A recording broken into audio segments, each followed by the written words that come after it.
Po ashtu ka thënë pejgamberi sallallahu alaihi wasallam, inna Allaha yarfa'u bi hadha al-kitabi aqwaman wa yad'u bihi akharin.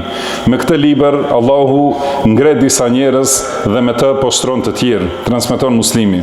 Në Sahihun e Muslimit nga Abu Umame radhiyallahu anhu transmetohet se pejgamberi sallallahu alaihi wasallam ka thënë iqra'ul Qur'an fa innahu ya'ti yawm al-qiyamati shafi'an li ashabi.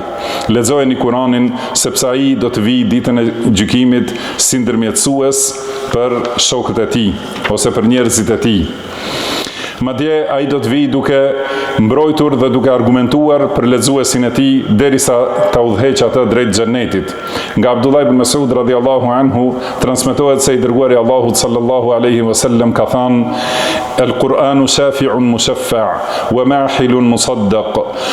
Man ja'alahu amamahu qadahu ila al-jannah wa man ja'alahu khalfahu saqahu ila an-nar."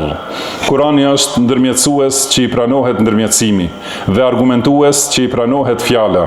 Kush e vendos para vetes, ai do ta udhëheqë drejt xhenetit, ndërsa kush e lë pas shpine, ai do ta shtyjë drejt zjarrit. Transmeton Taberani dhe Albani ibn Sahih.